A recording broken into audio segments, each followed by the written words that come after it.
buffer DTA, trisácido clorhídrico EDTA, ¿no? Entonces, y la segunda era ver el video, que era un poco largo el video, bueno, 10 minutos, y para hacer algunas preguntas muy concretas respecto al cuando se hace la extracción con un kit, ¿no? Entonces, vamos a hacer, para comenzar, y a medida que vayan entrando el resto de sus compañeros, pues vamos a ir haciendo las preguntas, ¿ya? Bueno, esperen un segundo, voy a anotar. Bien,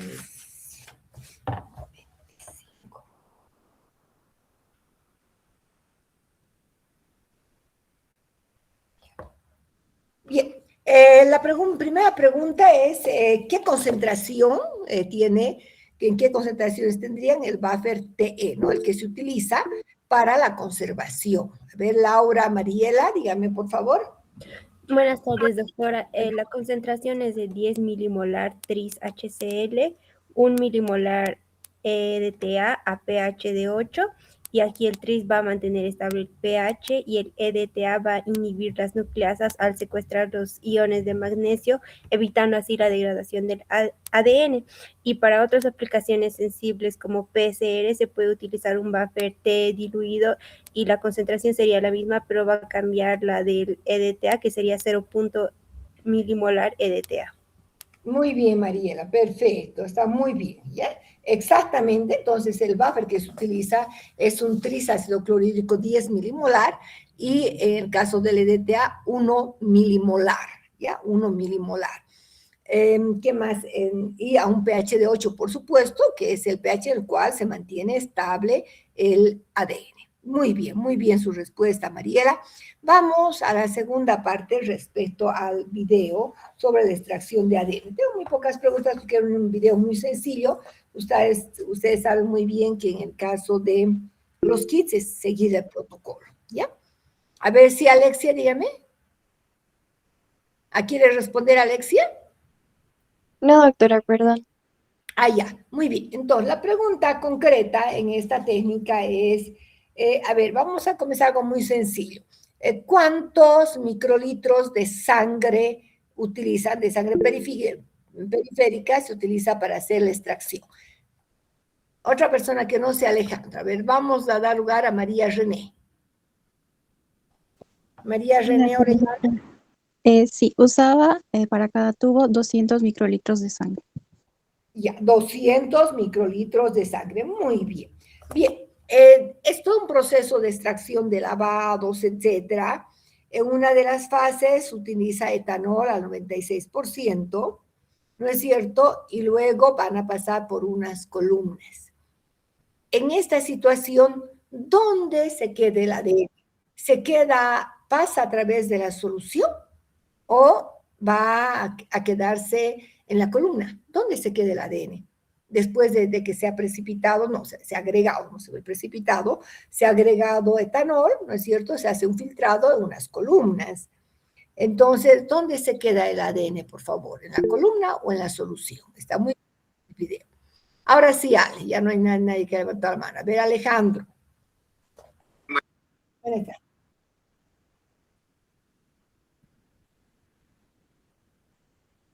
En la columna, muy bien. Se queda en la columna.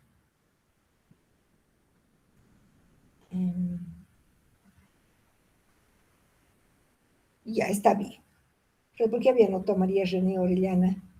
¿Qué ha respondido? ¿María René respondió alguna pregunta? Sí, doctora, ¿de qué cantidad de sangre se necesita? Ah, ya, perfecto, ya, no es que no había anotado, ya, está muy bien, entonces, perfecto. Eso nada más, ¿verdad? Y pues, ustedes han visto que en el caso de los kits, muy sencillo, y tenemos la última pregunta, antes de comentar algo. A ver, ¿cómo nosotros realizamos, cómo se verifica la pureza? Hay dos técnicas para verificar la pureza del ADN después de la extracción. A ver, no, ya no sea María René. A ver, tampoco Alejandro. ¿Alguien más? Bueno, si no hay nada más, María René levantó primero la mano. A ver, ¿qué se hace María René? Mencionaba dos técnicas. Una podía ser poniendo en el nanodrop por método espectrofotométrico. Esto nos va a ayudar para determinar la concentración y la pureza del ADN. Y otra forma era mediante una electroforesis en gel para evaluar la integridad del ADN. Perfecto, muy bien, María René, perfecto. ¿Ya? Entonces, han visto, se puede hacer cuantificando, viendo la cantidad, la pureza, ¿no? Y ahorita ya les voy a explicar si es una relación de absorbancia, 260, 280 para ver la pureza. Y por otra parte, por supuesto, una electroforesis, donde tenemos un ADN muy marcadito, y si no hay un smear, así como un rasgo, quiere decir que el ADN está de buena calidad. ¿Sí? Entonces, ya, muy bien, es María René, todos 2 puntitos más tiene hoy. Perfecto, bien. Vamos entonces a continuar, chicos, con lo que viene a ser. Voy a compartir la pantalla y vamos a... Sí, Alejandro, dígame, Ale.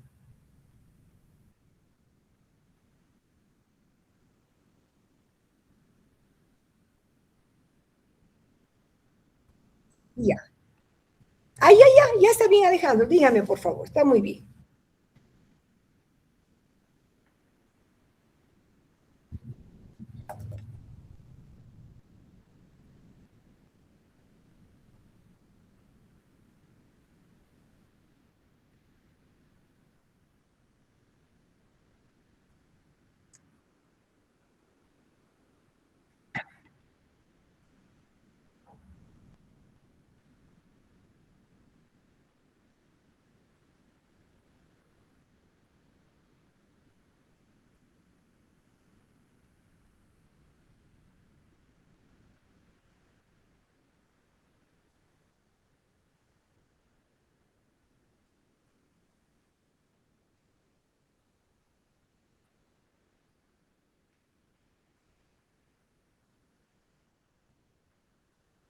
Ya, perfecto. Muy bien, Alejandro. Está correcta su respuesta. Muy bien.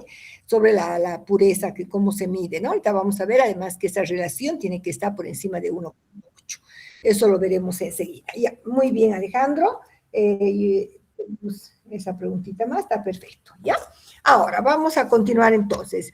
Habíamos visto todas las técnicas de extracción de ADN y ahora nos tocaría ver lo que va a ser, entre otras técnicas muy utilizadas, la electroforesis. Como ustedes ya han visto en el mismo video, para ver la calidad se hace una electroforesis, pero ahora veremos cómo se lleva a cabo esa técnica de electroforesis, ¿no? Entonces vamos a compartir, déjenme un momentito, compartamos la pantalla. Ay, ¿dónde está? Aquí está.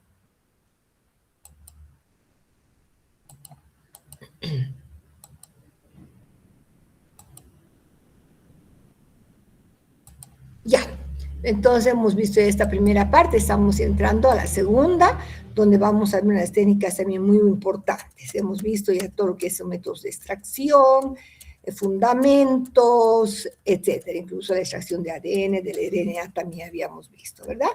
Bien, ahora vamos a ver, hemos visto esta extracción, hemos visto con ustedes la extracción del ADN crudo también, ¿no? Sí, hemos visto, RNA también, los fundamentos hemos visto, y entramos, ¿sí? Dime.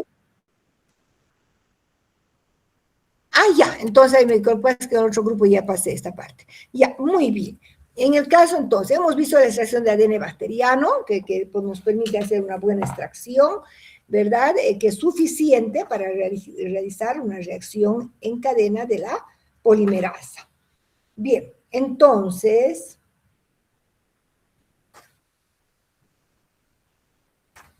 ya, vamos a ver, algo que les he ido mencionando, ¿no? Algunas consideraciones generales para el RNA. Recuerden ustedes que el RNA es una molécula de hebra simple, ¿ya? Luego, él tiene una ribosa en lugar de desoxirribosa. Y hay muchos artículos que han indicado que el hecho de que tenga el oxidrilo en el carbón 3, en el carbón 2, ese oxidrilo libre, hace que la molécula sea más frágil, ¿no? Porque ese oxidrilo podría reaccionar. Entonces, el RNA es una molécula bastante frágil. En el caso de los virus, si es un virus doble cadena de RNA, es un poco más estable, ¿ya? Pero, por ejemplo, el RNA mensajero o el RNA de cadena simple es muy frágil, ¿no? Entonces, por eso se tiene que trabajar siempre con pipetas especiales solamente para RNA.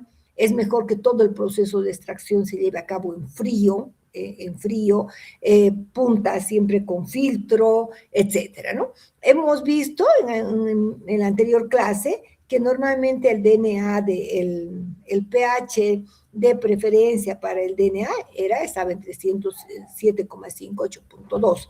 En cambio, para poder trabajar en la extracción del RNA, se prefieren pH cercanos a 5, entre 4,5 a 5, ¿no? Precipita mejor el RNA. Bien, entonces, vamos a ver que se utiliza el tiocianato de guanidina. Enseguida vamos a explicar para qué se utiliza el tiocianato de guanidina.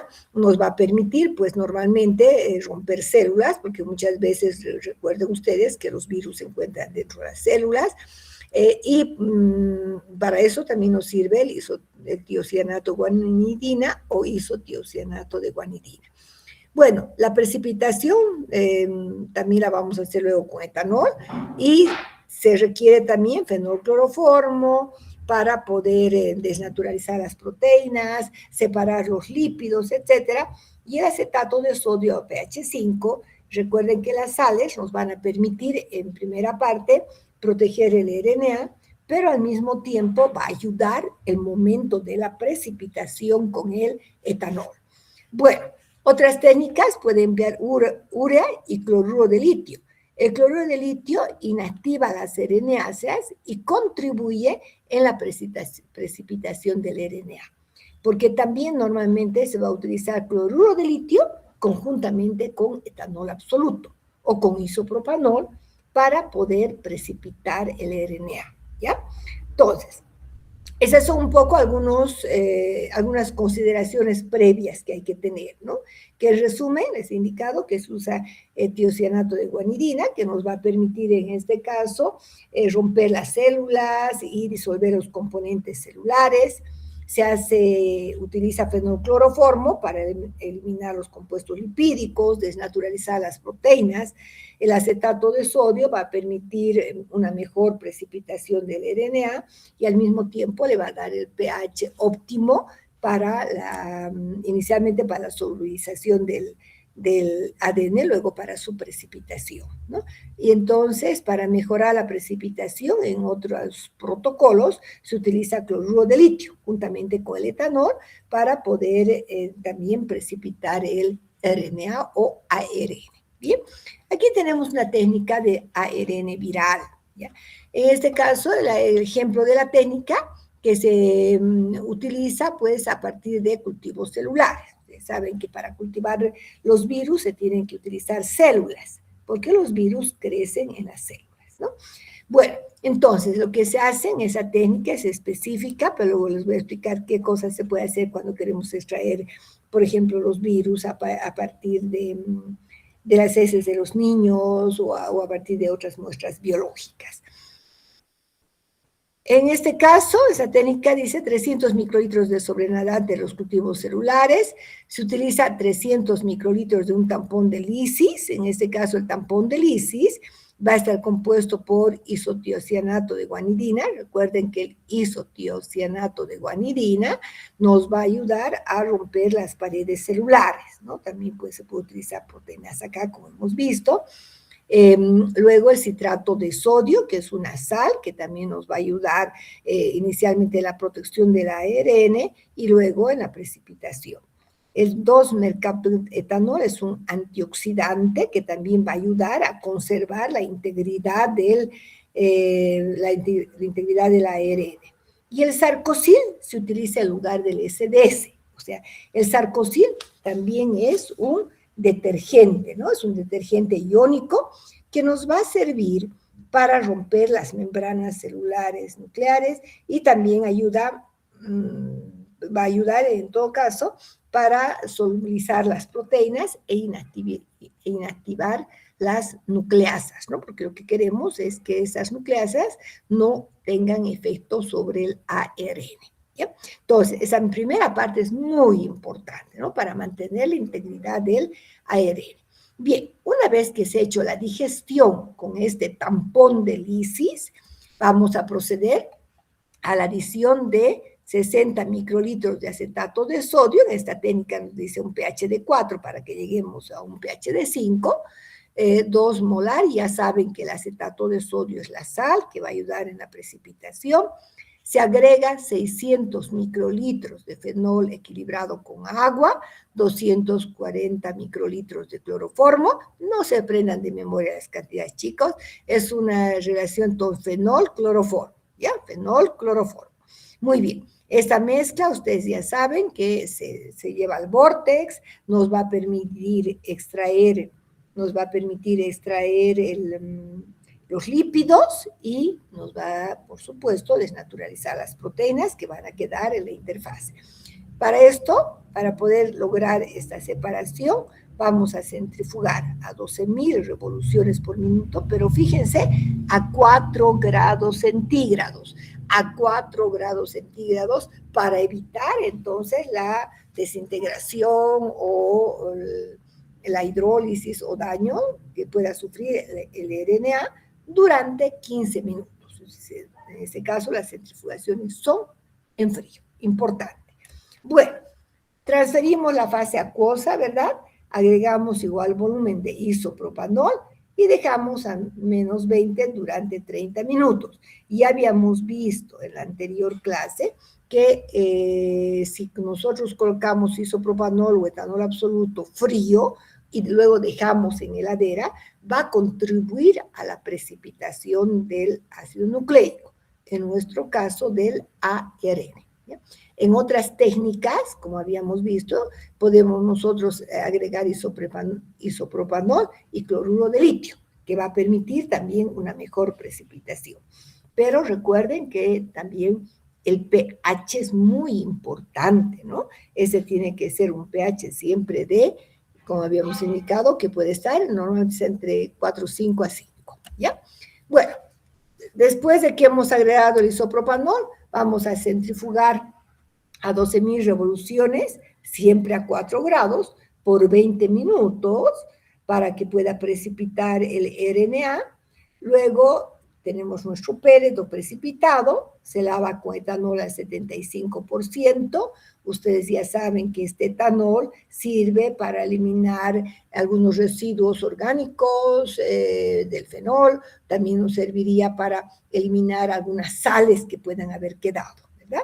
Y realizamos el secado a temperatura ambiente, ¿no? Como vimos en el video, hay que dejar abierto una media hora, y después este material seco, es este RNA que hemos extraído, se resuspende en 15 microlitros de agua. Muy importante, el agua que vamos a utilizar debe ser agua calidad biología molecular, ¿ya? Porque es un agua libre de RNasas, libre de nucleasas, de tal manera que el ARN o ADN también, ¿no?, se mantenga intacto, ¿ya? Esa es la forma, esta es una técnica, por ejemplo, para poder extraer RNA viral. Con otras muestras, ¿no? Yo he trabajado, cuando hemos hecho un trabajo hace tiempo, estábamos buscando la genotipificación de los rotavirus en niños con diarreas, ¿no? Para luego implementar la vacuna, trabajo que se hizo a nivel nacional. Entonces, se hacía una extracción del RNA viral a partir de las heces de los niños. Por eso, por supuesto, que hay que hacer centrifugaciones previas, hay que eliminar las grasas con cloroformo, etcétera, un procedimiento un poquito más largo, pero el fundamento era el mismo, ¿no? Después de haber lavado, eliminado las grasas especialmente, procedíamos con una técnica similar a esta, ¿no? Similar a esta.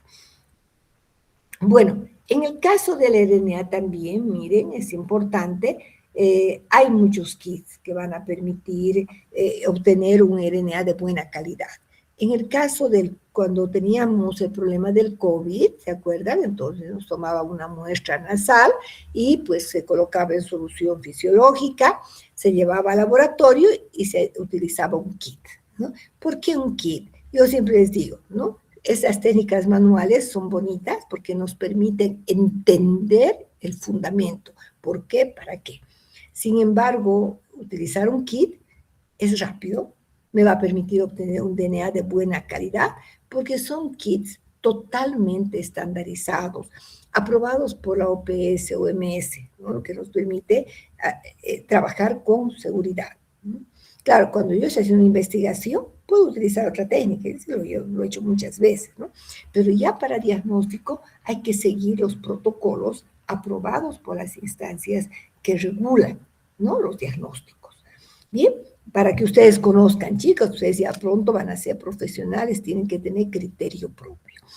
Bueno, hasta aquí habríamos visto entonces un método de extracción del ARN. Detallitos como hemos indicado, la precipitación, para qué se utiliza el sarcoisil, para qué utilizamos el mercaptoetanol, el isotiocianato de guanidina, por qué cloruro de litio, por qué acetato de sodio, etcétera. Eso es importante que ustedes conozcan. Yo les he explicado, les he mencionado.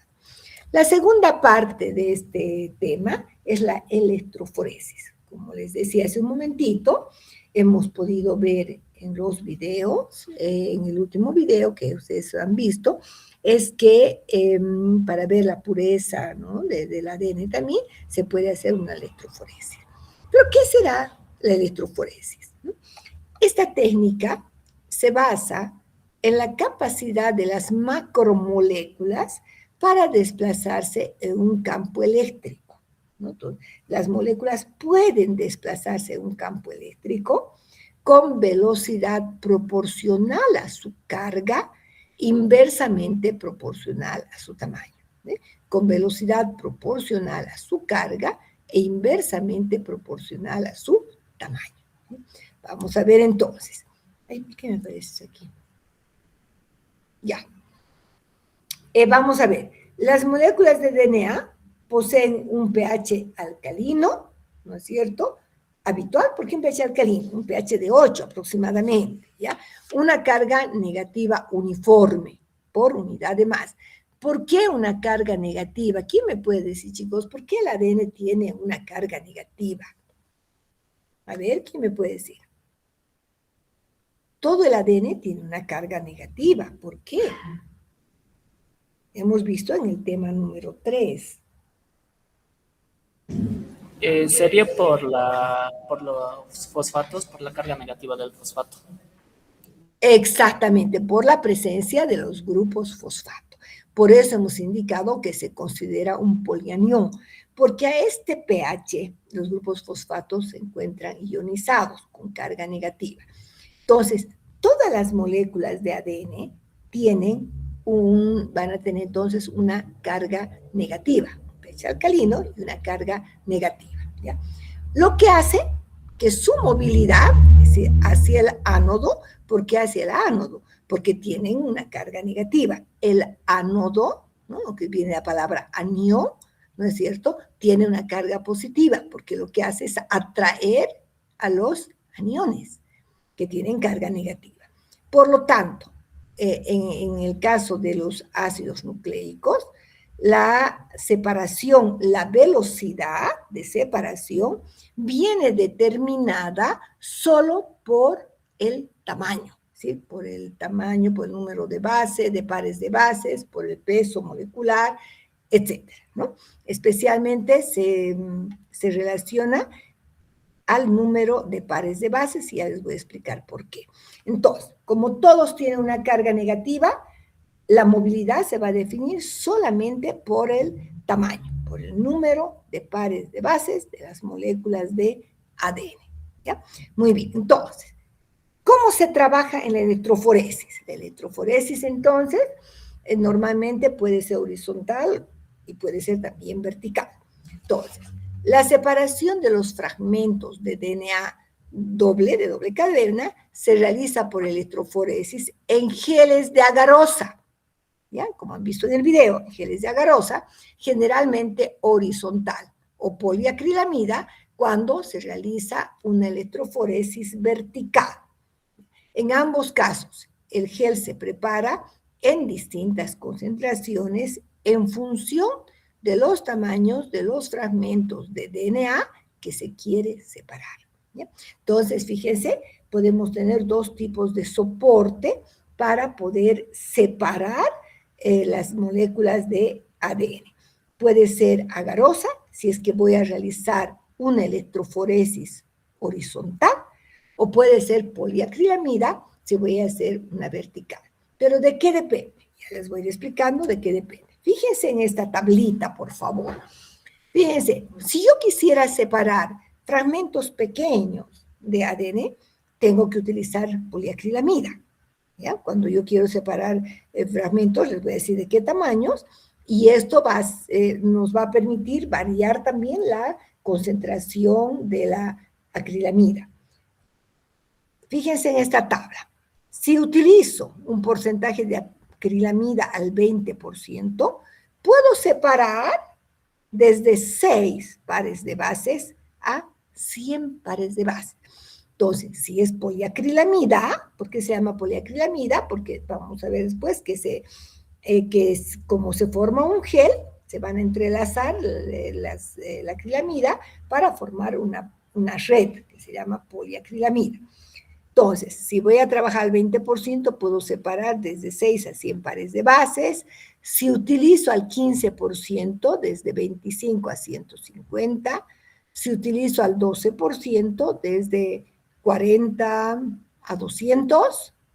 Si utilizo al 8%, va a ser entonces desde 60 a 400. Al 5% puede ser desde 80 hasta 500, ¿no? Fíjense entonces. Fíjense, chicos, qué interesante. Yo voy a utilizar poliacrilamida cuando tengo moléculas pequeñas de ADN, ¿ya? Ahora, más utilizadas son el RNA, ¿no? El RNA se puede utilizar desde 200, incluso desde 150, utilizar la agarrosa.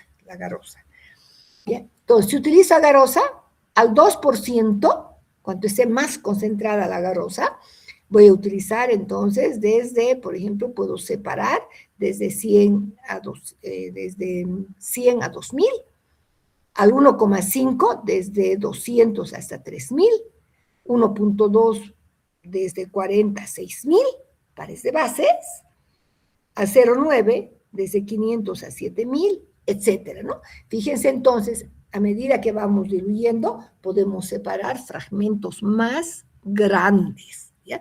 Fragmentos más grandes. Ahorita vamos a entender mejor cuando les explique con un poquito más de detalle estos procedimientos. Entonces, si ustedes recuerdan qué es la agarosa es un componente del agar. El agar tiene dos componentes, agarosa y agaropectina. La agarosa es el componente responsable de la formación del gel y está formado por L de galactosa. Este componente del agar que se llama agarosa es un gel, por supuesto, que se utiliza como soporte para hacer la corrida electroforética. Bien, ¿cómo se realiza? Vamos a ver un esquemita, luego vamos a ver un video para poder entender mucho mejor. Bien, primero se prepara el gel de acuerdo a la concentración deseada, dependiendo qué quiero separar, ¿no? Entonces, normalmente nosotros usamos 1,5. Si es que voy a tener fragmentos desde 200 hasta 2500, no hay ningún problema. Entonces, se prepara el gel de agarosa, fundiendo, por supuesto, la agarosa, se agrega en este caso, a la cámara electroforética sobre un soporte especial. Esperemos que gelifique, se coloca un peine para que se formen pocillos, ¿ya? Siempre sobre una base, chicos, siempre sobre una base. Muy bien. Una vez que tenemos los pocillos, ha gelificado, etcétera, vamos a ver que se coloca una solución, ¿sí? Una solución conductora, ¿no? Que va a permitir la electroforesis. Bien, a ver, dice aquí, ya hemos visto. Si quieren, leemos un poquito esto. Los pocillos se utilizan para depositar las muestras de DNA fragmentado con endonucleasas, o puede ser también para los productos de la reacción en cadena de la polimerasa a la PCR. Bien, aquí tenemos el gel de agarosa o poliacrilamida, pero si es horizontal es agarosa. ¿Ya? Bien, el gel y el tampón de separación tienen un pH alcalino. Normalmente, el gel lo vamos a preparar en la misma solución conductora, que es el TAE, ¿no? Que en ese caso ahorita les voy a explicar qué es el TAE, que se utiliza normalmente entonces como buffer para poder preparar el gel de agarosa. Una vez que tenemos los pocillos, etcétera, vamos a colocar nuestras muestras que queremos separar. Siempre en el primer pocillo se coloca un marcador de DNA, que en inglés se dice DNA ladder, ¿no? Que es un marcador donde tenemos una mezcla de diferentes tamaños de ADN, ¿ya? Que se dice DNA ladder. Bien, una vez que aplicamos nuestras muestras, vamos a conectar a una fuente de poder que nos va a permitir separar entonces las muestras de acuerdo al tamaño. ¿Dónde deben estar los pocillos? Los pocillos siempre deben estar en el cátodo, ¿sí? Donde está la carga negativa. Del cátodo se van a mover hacia el ánodo, que tiene carga positiva, ¿no es cierto? Lo positivo atrae a lo negativo. Entonces, se va a hacer la corrida electroforética y estas muestras se van a ir separando de acuerdo al tamaño. Normalmente, como podemos ver en esta última imagen, vamos a ver que primero se van a correr en la electroforesis las moléculas más livianitas, ¿ya? Y más cerca al origen se van a quedar las más pesadas. ¿Cómo yo voy a saber los tamaños de cada fragmento que separe? Va a ser el DNA ladder, es mi marcador de tamaño. Me va a decir qué tamaño tiene cada banda que estoy separando del ADN, ¿ya? Entonces, los fragmentos de DNA son separados por tamaño. Todavía no vemos nada, ¿sí? En el gel no voy a ver nada, hasta que después vamos a colocar en una solución de bromuro de tidio o Cyber Green para que estas moléculas se entrelacen con el ADN separado y por la luz ultravioleta podemos ver nosotros la fluorescencia. Enseguida entenderemos mejor, ¿ya? Poquito les voy a mostrar entonces este proceso. Mire, nosotros vamos a preparar entonces la garosa, estamos pesando la garosa, ¿verdad? Que es sólida, el TAE,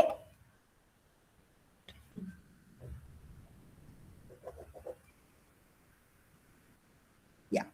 El TAE es una mezcla de tris, ácido acético, EDTA, ¿ya?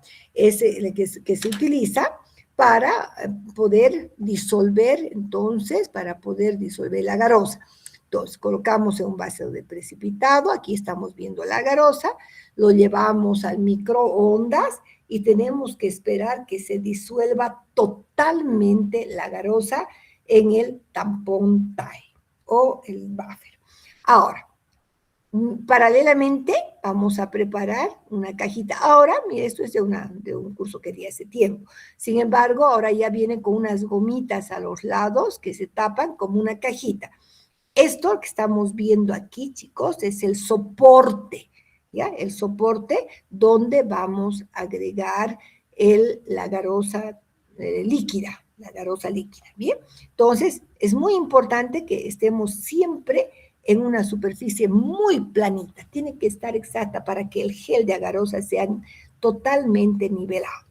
Bien, cubrimos entonces, miren, hemos hecho una cajita, agregamos nuestra garosa diluida, colocamos el peine para que forme los pocillos y dejamos gelificar. Normalmente va a gelificar en unos 30 minutos. Quitamos la peineta y nos van a quedar pocillos. Muy bien.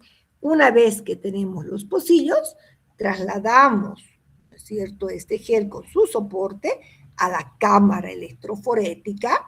Siempre no se olviden que los pocillos tienen que estar en el polo negativo, ¿ya? Porque van a correr hacia el positivo. Bien, colocamos entonces en la cámara electroforética, cubrimos con el tampón para la electroforesis, con el tampón, con el buffer, y pues es muy importante que el tampón debe cubrir el gel, ¿ya? Debe cubrir el gel, de tal manera que a simple vista no veamos los pocillos, ¿ya?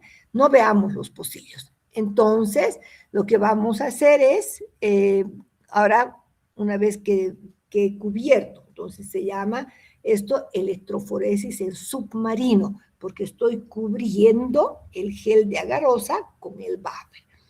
¿Cómo hago para ver los pocillos? Voy a colocar aquí mire, estoy colocando entonces una lámina de color, un papel de color, para que pueda visualizar los pocillos, si no, no los voy a ver, ¿ya?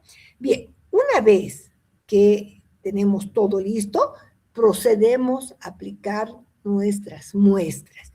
Entonces, ¿cómo lo hacemos? Miren, estamos en este caso viendo en el polo, siempre al polo negativo, no se olviden. Vamos a aplicar con una micropipeta, utilizando los tips en cantidades pequeñas. Normalmente utilizamos unos 13 microlitros, ¿no? Juntamente la muestra la tenemos que mezclar con el tampón de carga.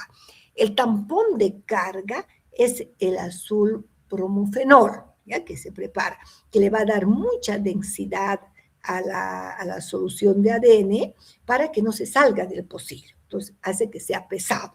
Y además nos permite visualizar el avance de nuestra corrida electroforética. Entonces, normalmente al primer pocillo agregamos el DNA LADER. Luego vamos a colocar control negativo, control positivo, nuestras muestras, etcétera. Y vamos entonces, fíjense, aquí estamos, de color negro, aquí están las muestritas, si ustedes pueden ver, tal vez les voy a ampliar un poquito. Ahí miren, entonces este es el polo negativo, aquí está, en este caso era un tampón green, porque venía con el kit, pero el que yo utilizo es el azul bromofenol, que es muy utilizado.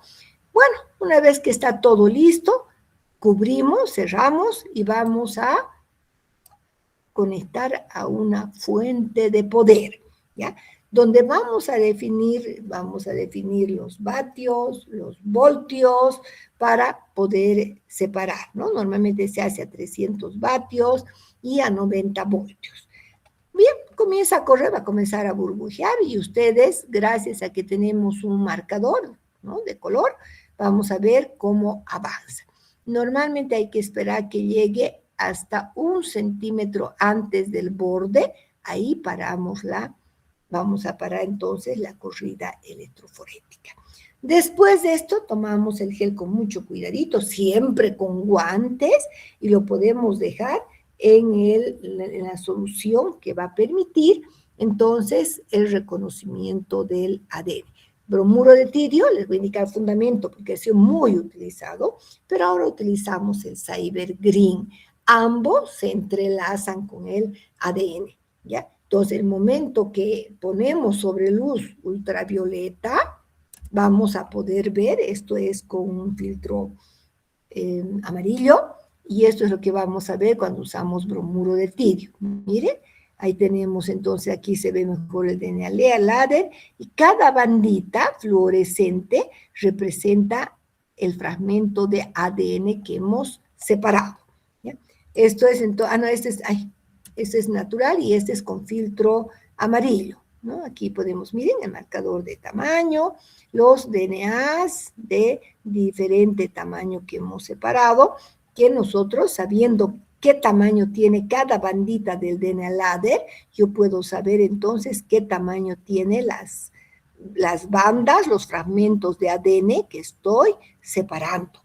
¿Ya? Se puede saber de esa manera gracias al DNA LADER. Ahora, vamos a ver las sustancias que nos va a permitir reconocer el ADN. Les decía, ahora no usamos bromuro de tirio, porque el bromuro de tirio se ha demostrado que es mutagénico, ¿no? Entonces, a pesar de que he leído artículos que siguen utilizando bromuro de tirio. Bueno, ¿para qué nos sirve entonces el bromuro de tirio? El bromuro de tirio es un agente intercalante. se introduce entre las bases apiladas del DNA, abre un poco la doble hélice y provoca lo que denominamos un desenrollamiento local. Entonces, su fluorescencia aumenta mucho cuando se une al DNA, ¿no? El color naranja, al iluminar con UV. Entonces, lo que nosotros hacemos es dejar una media hora en una bandejita, se prepara el bromuro de tirio, se deja nuestro gel en contacto con la solución, de tal manera que el bromuro de tirio pueda enlazarse con el ADN, se lava con mucho cuidado con agua destilada y colocamos sobre un transiluminador. El transiluminador es un equipo que es una fuente de luz ultravioleta. Al contacto entonces con el bromuro de tirio va a fluorecer. ¿Pero dónde? El bromuro de tirio va a fluorecer, un segundito por favor.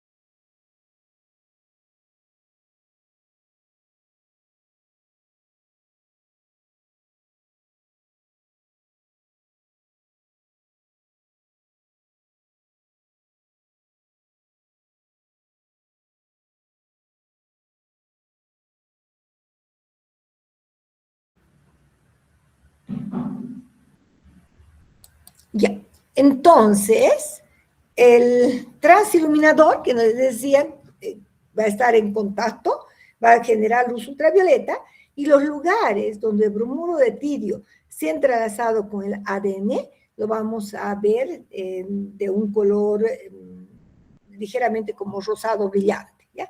Pero normalmente se utiliza filtros y nos permite más bien ver un color naranja. Bueno, ahora, ¿qué pasa con el bromuro de tirio? El bromuro de tirio, como es un compuesto mutagénico, ya en muchos laboratorios no lo utilizan. Entonces, ¿qué es lo que se está utilizando actualmente? ¿No? Ahí está, como se ve cuando es directamente, ¿no? Directamente sobre la luz ultravioleta, vamos a ver marcador de tamaño, aquí están las diferentes bandas de ADN que estamos separando, ¿no? Las diferentes bandas de ADN. Bien, ahora vamos a ver el Cyber Green. Es otro colorante que estamos utilizando, Cyber Green. Es un colorante que fluoresce cuando se encuentra unido al ADN de doble cadena. Igualmente, prácticamente también se va a entrelazar con el ADN. Esta tinción, y es un poco más moderna, ha sido introducida en la década de los 90 por la casa molecular Probes, ¿no? Con el fin de ofrecer un producto menos tóxico que el bromuro de tirio, con mayor sensibilidad para visualización de DNA y con un ámbito de fluorescencia que permite aplicaciones cuantitativas. ¿Qué es lo interesante? Si bien el bromuro de tirio lo utilizamos simplemente para una electroforesis, ¿no? Para poder visualizar los fragmentos de ADN, después se ha visto que se podía utilizar para hacer una PCR cuantitativa. Y les explicaré más adelante. ¿Cómo se ve? Miren, es muy bonito. Aquí tenemos la estructura del Cyber Green, ¿verdad? La estructura del Cyber Green es un fluorócromo que aumenta su fluorescencia cuando se une a la doble cadena del ADN. Como se une al ADN, colocamos luz ultravioleta y vamos a poder observar de esta manera. Miren, marcador de tamaño. La fluorescencia es, por supuesto, de un color verde, por eso se llama Cyber Green. Y el marcador me dice, pues, qué tamaño tendrá cada uno de los fragmentos de ADN que estoy separando. No puedo hacer una corrida si es que no tengo un marcador de tamaño, ¿ya? Porque en el caso, por ejemplo, de la PCR, nos dice, usted tendrá un producto de 500 pares de bases. ¿Cómo voy a saber si es de 500 si no tengo mi DNA ladder? ¿No?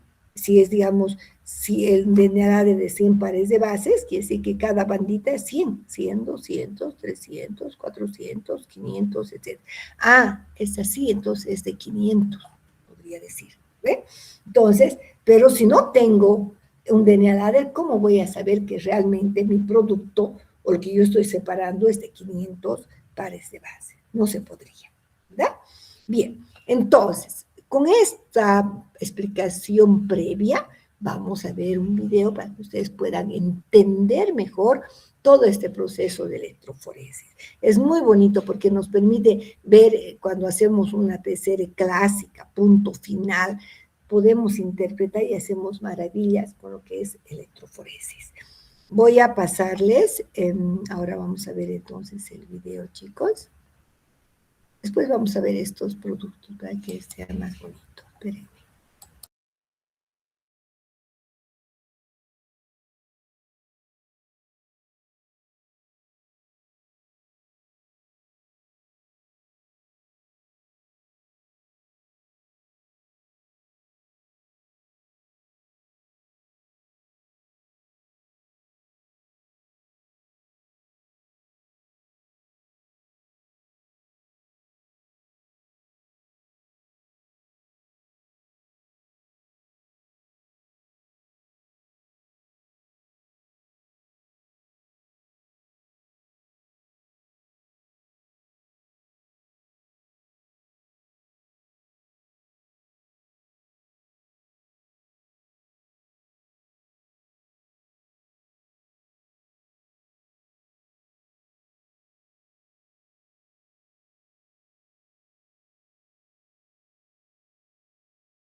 Que significa transporte o traslado. You should be proud to be Greek. Supongamos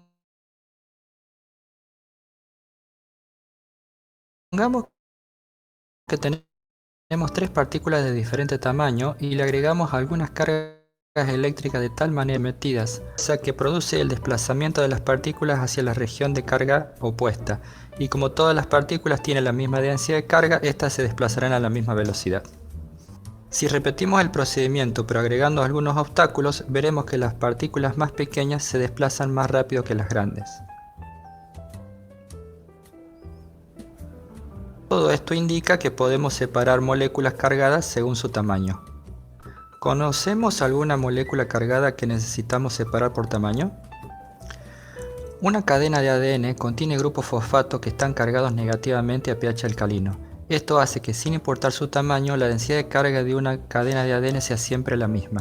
Todo esto implica que para separar diferentes cadenas de ADN necesitaríamos que éstas se desplacen a través de una matriz que limita su movimiento según sus tamaños. ¿Tenemos alguna matriz que podemos usar? Disponemos de geles de poliacrilamida y geles de agarosa. El agarosa es un polisacárido formado por galactosa alfa y beta que se extrae de las algas rojas.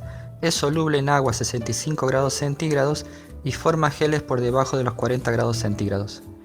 En el laboratorio de biología molecular, los geles de agarosa nos permiten formar matrices para separar moléculas de ADN y ARN por peso molecular.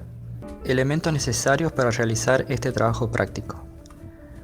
Muestras de ADN. Tubo Zeppendorf. Pipetas automáticas. Buffer de muestra. El buffer de muestra consta de una mezcla de glicerol 100% en buffer tie y una pizca de azul de bromofenol como marcador de frente de corrida. Gel red.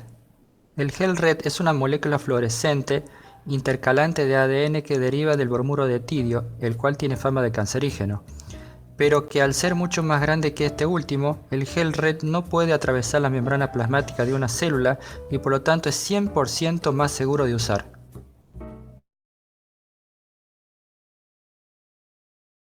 de peso molecular, un Erlenmeyer, agarosa por supuesto, una espátula, una balanza analítica, buffer TAE. El buffer TAE está formado por un buffer tris ácido acético pH 8 y EDTA, un horno microondas,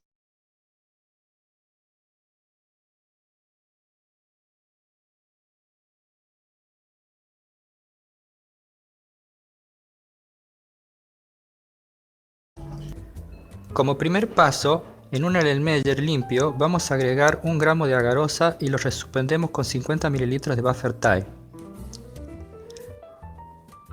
Calentamos al microondas hasta que toda la agarosa esté disuelta. Dejamos enfriar un poco y agregamos 1,5 microlitros de gel red. Mientras el agarosa se enfría, debemos preparar el molde del gel. Con esta pequeña pieza de plástico con forma de peine y que se llama peine, se formarán los pocillos donde se colocarán las muestras. Finalmente, antes de que la agarosa se solidifique, debemos verterla sobre el molde. Por si no entendieron mi dibujo, acá va un ejemplo más realista. Este sería el resultado final si todo sale bien. En el siguiente paso, preparamos un tubo para cada muestra. El marcador de peso molecular, el control positivo, el control negativo y los productos de PCR. A cada uno de los tubos le agregamos 5 microlitros de las muestras correspondientes.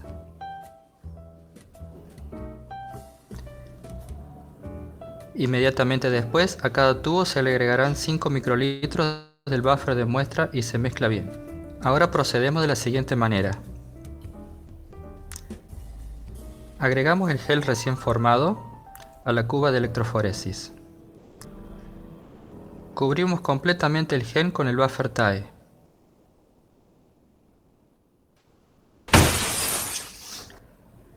Sembramos cuidadosamente las muestras dentro de los pocillos que se forman en el gel. No hay peligro de que las muestras se dispersen debido a que el glicerol del buffer de muestra le da densidad suficiente para que se vayan al fondo del pocillo. De todos modos, hay que tener cuidado de no provocar turbulencias. Luego de finalizado todo esto, conectamos los electrodos y las fuentes de poder. Colocamos la tapa de seguridad. Como el ADN tiene carga negativa, el sistema debe estar armado de tal manera que las muestras se desplacen desde el extremo negativo hacia el extremo positivo. Finalmente, se corre a 100 voltios hasta que el frente de corrida avance aproximadamente 3/4 partes del gel. Como las moléculas de ADN no son visibles, esto sería lo que veríamos durante el desarrollo de la electroforesis. Una vez que la electroforesis tiene lugar, tomamos el gel y lo colocamos sobre el transiluminador UV. Con el uso de gafas de seguridad, observamos las bandas de ADN que fluorescen por las moléculas del gel red que se encuentran intercalados entre ellas. Como pueden ver, junto con la fluorescencia del gel red también se ve la luz visible de los tubos fluorescentes. Esto es suficiente para ver a simple vista, pero no si queremos documentar nuestro trabajo. Afortunadamente, existe un filtro que solo deja pasar la luz emitida por el gel red. Si colocamos este filtro, la imagen mejora notablemente. Veamos algunos ejemplos. En este ejemplo, tenemos un experimento de electroforesis en gradiente de temperatura. Normalmente estos experimentos se realizan cuando no sabemos muy bien cuál va a ser la temperatura de hibridación. Para esto existen termocicladores que pueden generar más de una temperatura de hibridación al mismo tiempo. Como pueden ver a la izquierda tenemos el marcador de peso molecular, el control positivo y el control negativo. Seguidamente, en los carriles numerados del 1 al 6 tenemos los resultados de una reacción de PCR realizada a las temperaturas indicadas. Y en los carriles numerados del 7 al 12 tenemos otra reacción de PCR realizada en las mismas condiciones. A partir de este resultado encontramos que la temperatura óptima para la amplificación de las dos reacciones al mismo tiempo es de 55,2 grados centígrados. En el siguiente caso tenemos un típico ejemplo de un gel de integridad para ARN. En el carril de la izquierda tenemos una muestra que está degradada. Esto se manifiesta, valga la redundancia, por el degradado que se ve a lo largo de todo el carril. En el carril de la derecha tenemos una muestra aceptable donde todavía se puede ver la presencia de los ribosomas. Finalmente tenemos el siguiente experimento. Tenemos una construcción de un vector el cual tiene un inserto que está flanqueado por dos sitios de restricción AHD1 y queremos saber si esta construcción está bien realizada. Para esto lo que hacemos es digerir esta construcción con la enzima de restricción AHD1 y si todo está bien se deberían liberar dos fragmentos, el vector vacío de 2500 pares de bases y el inserto de 1800 pares de bases. En el gel de agarosa que se puede ver a continuación, cuando la construcción es digerida con la enzima HD1, se generan los dos fragmentos esperados, uno para el vector vacío y el otro para el inserto. Por otro lado, y como control, cuando la construcción es digerida con la enzima HindE3, cabe aclarar que ya sabemos que la construcción tiene un único sitio para esta enzima, la banda resultante corresponde al peso del vector completo. Bueno, esto fue todo por ahora y con la realización de este video damos por finalizada la etapa de trabajo.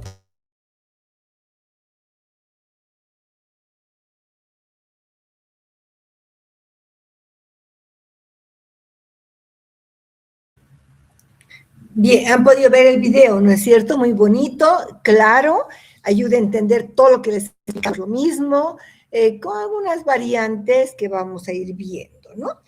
A ver, entre lo que he podido recordar, ahorita hemos visto que, ya, nosotros en la explicación que yo les he dado, hemos utilizado, les he explicado el bromuro de tidio y el Cybergreen. ¿Qué otro colorante, digamos, qué otro fluorócromo utilizan en el video? ¿Y qué es este fluorócromo? ¿Quién me puede decir, por favor? Levante la mano. ¿Qué otro fluorócromo utiliza? Romina. A ver, Romina. Buenas tardes, doctora. Lo que menciona es el gel red y también que es un componente más grande que el bromuro de etirio y es por eso que se lo hace más seguro porque no va a poder atravesar membranas. Perfecto, entonces más seguro, es menos tóxico, por eso siempre recomienda también el uso de los guantes, ¿no? Bien, está bien. A ver, bueno, una última pregunta. Yo también les he hablado que han podido ver que la garosa se disuelve en el TAE, ¿no? El buffer TAE. ¿Cuál es la composición de este buffer TAE? A ver, Pamela Chiqui. La composición es trisácido acético, EDTA, un pH de 8. Ya, trisácido acético y EDTA, un pH de 8. Muy bien. En esa misma solución, recuerden que se disuelve la agarosa. En la misma solución. Ya, última pregunta. ¿Qué tampón de carga utiliza? El tampón de carga para poder visualizar no el ADN, la corrida electroforética que es diferente.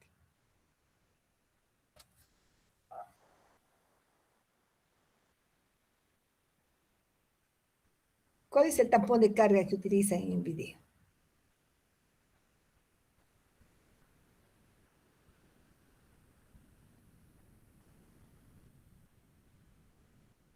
Yo les he indicado también, el mismo que yo les he indicado. Es para evitar, ¿no es cierto?, que la muestra salga del pocillo, uno, y segundo, que podamos visualizar la corrida.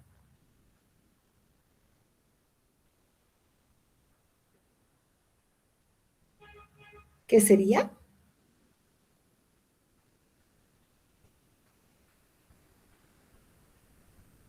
Azul de bromofenol, chicos. Anoten azul de bromofenol. En el video está preparado en glicerol, ¿no? Pero también se puede hacer con solución de sacarosa, o sea, con cualquiera de los dos, ¿ya? Bien, entonces ahora vamos a continuar con algunos ejemplos que quería mostrarles. Ah, no es este. Aquí está. Ya.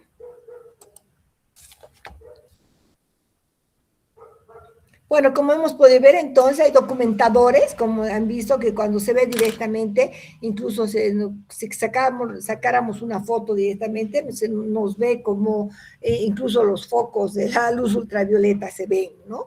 Entonces la idea es siempre trabajar con filtros de color naranja, que nos van a permitir ver con un fondo negro y poder documentar, ¿no? Sacar una foto para luego analizar e interpretar los resultados.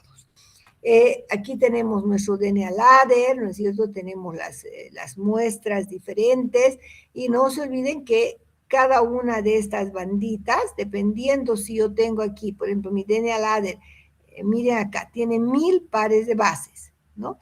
En esta muestra 2, esta banda, ¿cuántos pares de bases tendrá entonces esta banda de las bandas del carril 2, 3 y 4? ¿Qué tamaño tendrán? ¿Qué tamaño tendrán? Las que estoy mostrando.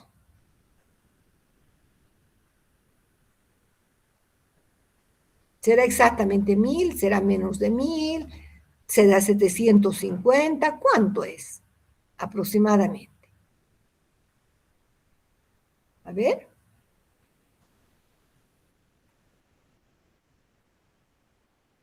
Sí, unos 900, ¿no? Entonces, cuando no está tan exacto, es aproximadamente 900 pares de base. Entonces, gracias a esto, entonces nosotros podemos determinar entonces el tamaño de los fragmentos que estamos separando, ¿no?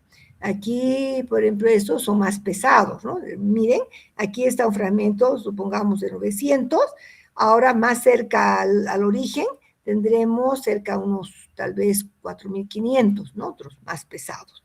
Esto es para mostrar simplemente que primero avanzan las moléculas más livianas, de menos tamaño, de menos pares de bases, y las más pesadas van a avanzar más lentamente en la corrida electroforética, ¿ya? Bueno, ese es un trabajo que hicimos sobre Streptococcus pneumoniae ese tiempo. Aquí, por ejemplo, hemos hecho la diagnóstico molecular de Streptococcus pneumoniae, del gen LIT, que es un gen de virulencia, ¿no? Que es como el marcador de Streptococcus pneumoniae. No es muy bonita la foto, pero que nos daba 350 pares de bases. Entonces, yo siempre con mi marcador tengo que, si tengo 350 pares de bases, quiere decir que todas estas muestras con las que he trabajado tenían Streptococcus pneumoniae, ¿no? Porque este gen es específico de Streptococcus pneumoniae. Entonces, no se amplifica todo el gen, generalmente una región nada más, ¿no? Y mi amplicón, ¿qué es el amplicón? Es el producto de la PCR, ¿ya? Que para nosotros va a ser lo que hemos denominado fragmento de DNA, ¿ya? Bueno, y de esa manera hay muchos ejemplos también sobre la aplicación de la electroforesis, que cuando veamos PCR vamos a volver a ver este punto. Ahora, la última parte que vamos a ver en este tema es la cuantificación del DNA por espectrofotómetro. Recuerden que hemos visto que el ADN absorbe luz ultravioleta a 260 nanómetros, que es, digamos, la absorción óptima que tiene. Las proteínas lo hacen a 280, como bien dijo su compañero, a 280 nanómetros. Entonces, ¿cuál es la fórmula que se utiliza para poder cuantificar el ADN? Se basa entonces en la capacidad de absorbancia que tiene en un rango de luz ultravioleta una solución de ADN. Aquí podemos ver entonces la concentración de ADN expresada en microgramos por mililitros nos va a dar la siguiente fórmula: absorbancia 260 por el factor de dilución. Esa es una constante que se ha obtenido, 50 microgramos de ADN por mililitro. Y entonces lo que vamos a obtener es esto, ¿no? Necesitamos saber la absorbancia de nuestra solución, cuántas veces hemos diluido y nuestra constante. Ahora, hacemos la absorbancia, leemos la absorbancia a 260 y lo hacemos a 280. Entonces, la relación de absorbancia del DNA y de la proteína debe estar entre 1.8 a 2. ¿ya? Según otros autores, no puede estar tampoco más de 2, ¿ya? Debe ser entre 1.8 a 2. Si está esta relación por debajo de 1.8, quiere decir que el ADN está contaminado con proteínas, ¿ya? Entonces, en cambio, si tengo de 1.8 hasta 2, quiere decir que el ADN está puro, muy puro, ¿ya? Tiene poca o casi nada de proteínas. Entonces, lo que queremos siempre es obtener un DNA puro, cuando sea necesario. Entonces, aquí podemos ver 260 a 280. Lo que leemos son las absorbancias, ¿ya? Absorbancia 260 sobre absorbancia 280. ¿ya? Luego vamos a ver la cuantificación en gel, todavía no, acá vamos a ver. Y aquí tenemos un ejemplo, ¿ya? Miren, ¿qué dice? Calcular la cantidad de ADN en microgramos por mililitro con los siguientes datos. Absorbancia 260, 0,05. La dilución, 1000 microlitros de la solución de ADN en un volumen final de 2000 microlitros, ¿no? Normalmente se va a disolver en agua, calidad biología molecular. Y nos dice que la absorbancia a 280 nanómetros es de 0,03. Pregunta 2, ¿el ADN está puro? Entonces vamos a hacer el ejercicio, nada más que aplicando la fórmula. Ya, cuando nos dice absorbancia es A, la absorbancia sería 0,05. ¿Cómo voy a sacar mi factor de dilución? ¿Quién me puede decir cómo saco el factor de dilución?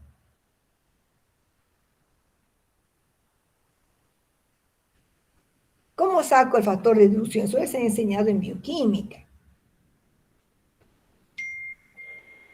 ¿Cómo sacamos el factor de dilución? A ver, ¿cómo sacaríamos? ¿Sería volumen total sobre volumen inicial, quizás? Sí, volumen total sobre volumen inicial. 2000 sobre 100 nos da 20, ¿verdad? Muy bien. Ahora entonces, ahí tenemos, ¿no? Entonces, factor de dilución, volumen total sobre volumen inicial, 20. Absorbancia, 0,05. Factor de dilución, 20 por 50. Esto me va a dar, entonces nuestro resultado sería 50 microgramos de ADN por mililitro de la solución de ADN, ¿ya? Ahora, si está puro, hemos dicho absorbancia 260 sobre absorbancia 280. Será con los datos que nos dan en el ejercicio, ¿verdad? A 260, 0,05, a 280, 0,03. Bien, ahora, entonces, ¿cómo voy a tomar absorbancia? 0,05 sobre 0,03, 1,66. Como está por debajo de 1.8, el ADN no está muy puro, está ligeramente contaminado con proteínas. Bien, ahora, vamos a hacer un ejercicio, pero yo voy a cambiar los datos porque creo que este ejercicio les he pasado. Entonces vamos a cambiar los datos.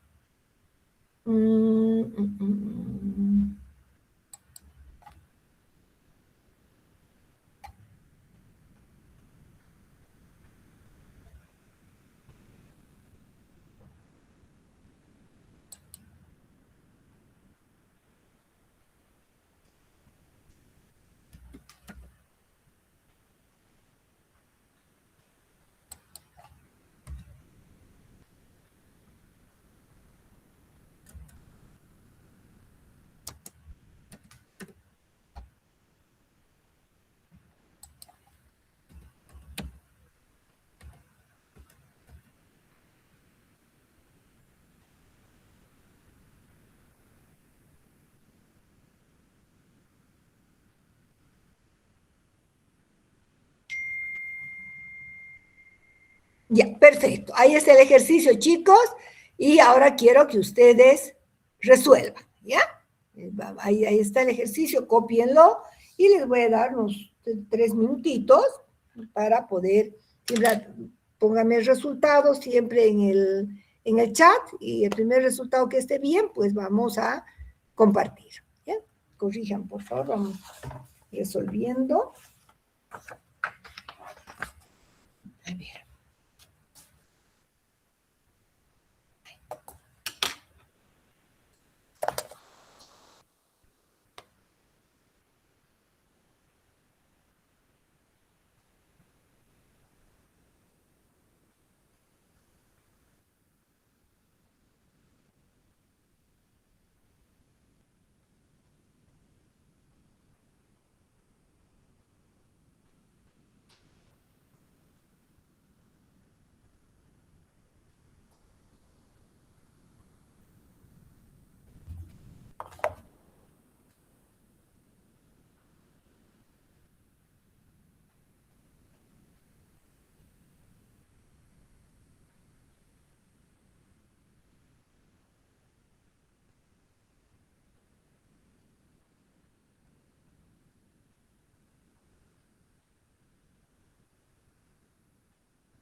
Ya, hasta el momento, ninguna respuesta.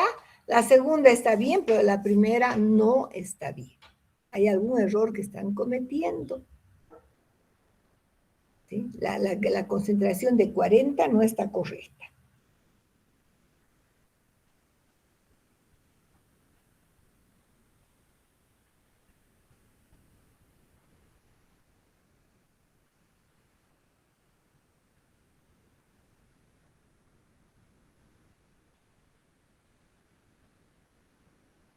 No está correcta. ¿Ya? Y Alejandro, está bien, Alejandro. Primero que ha contestado es Alejandro. Ya, explique, Alejandro, por favor. Voy a dejar de compartir un ratito para que explique. Ya vamos a terminar el tema. Ya quiero entrar a replicación. Ya, ¿puede explicar, Alejandro, por qué 41?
Ya, muy bien, correcto, muy correcto. A ver, vamos a anotar entonces los 2 puntos. Es un ejercicio sencillo, ¿ya? Ya, perfecto. Bien, ahora chicos, entonces vamos a resolverlo rápidamente. Es así de sencillo. Lo que no se tienen que equivocarse en el factor de dilución, nada más, ¿no? Entonces voy a hacer una cosita, vamos a copiar esto, lo voy a copiar.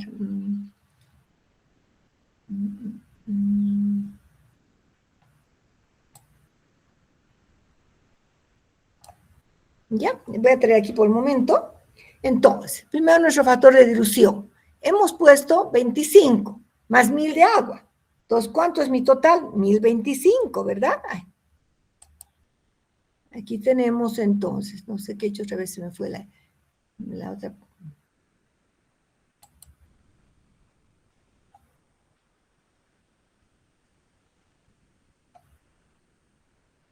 Ya, no importa, aquí nada más lo haremos entonces. Ya, vamos a iniciar. Ya, aquí haremos el cálculo. Hemos dicho entonces factor de dilución.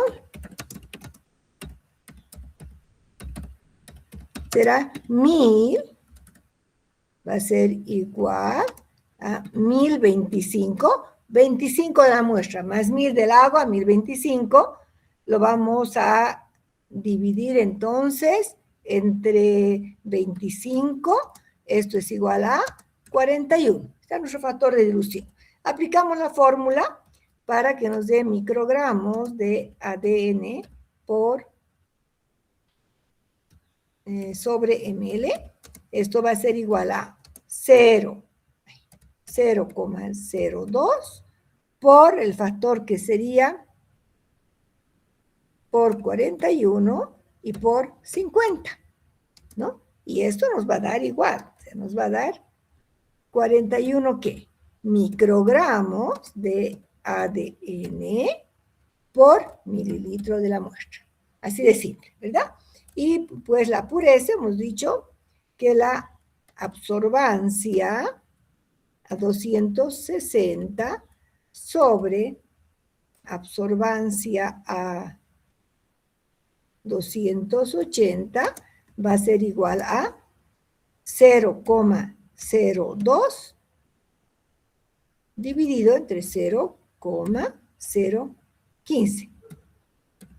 Y eso nos daba 1,33. Por lo tanto, el ADN no está puro. Fácil, ¿no?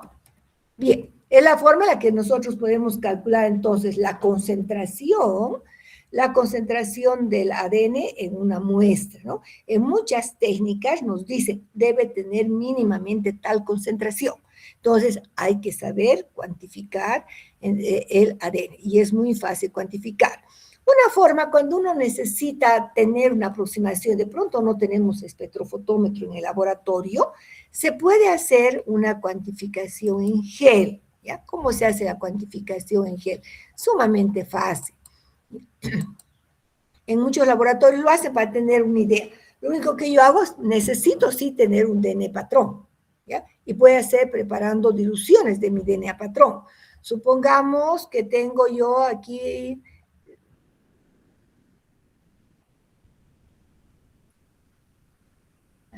Voy a anotar aquí. Voy a anotar con lápiz. Supongamos que tengo aquí 10 microgramos, ¿no? De ADN por ml. Aquí tengo 15. Aquí voy a tener, esta no voy a tomar en cuenta, está muy bajita. Aquí supongamos que tengo 20. Aquí 25 microgramos por ml, etc. Y estas son mis muestras, ¿ya? Muestra 1 y muestra 2. ¿Ya? Bien, entonces, no tengo, pero sí he hecho una electroforesis. En base a estos datos, esta intensidad de fluorescencia, ¿a cuál más o menos se parece en la muestra 1? ¿A cuál se parecería? ¿A la de 20, no? ¿Sí, chicos? Entonces esta muestra 1 se parece a la de 20, pues tiene aproximadamente 20 microgramos por ml. ¿Por qué? Porque su fluorescencia es similar. ¿Ya? Y esta otra tal vez se parece a la de 25, entonces la muestra 2 puede tener más o menos 25 microgramos por ml. Fíjense entonces que gracias a una cuantificación semicualitativa, o semicuantitativa si quieren, en gel, podemos nosotros tener una idea aproximada de la concentración del ADN que tenemos, ¿no? Siempre y cuando trabaje con diluciones de un ADN de concentración conocida.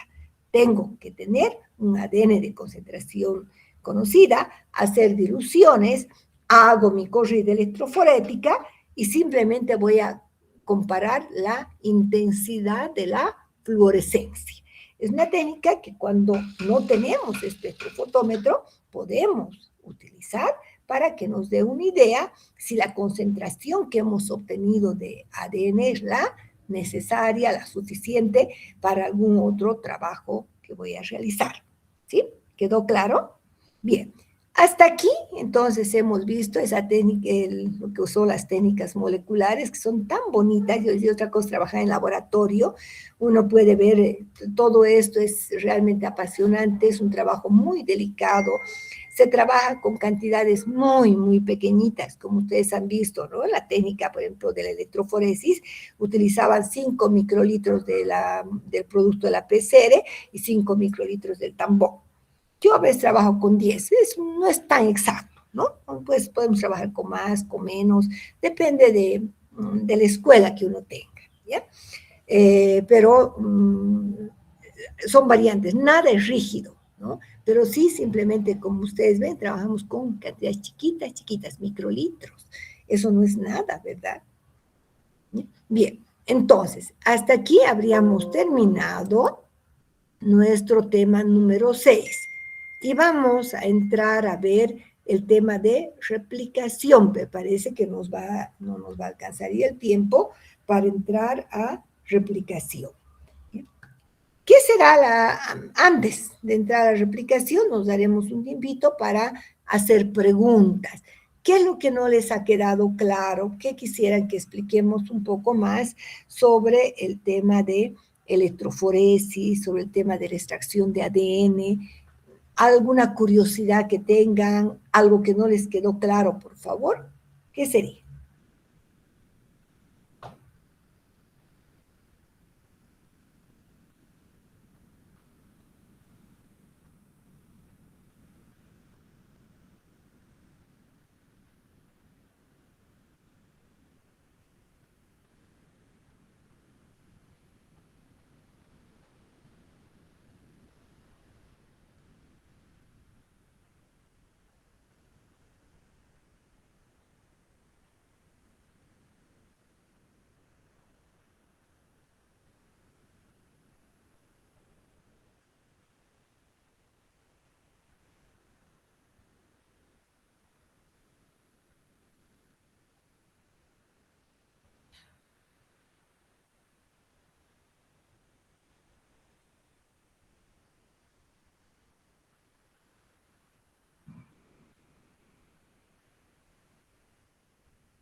Bien, ¿no hay dudas? ¿No hay preguntas?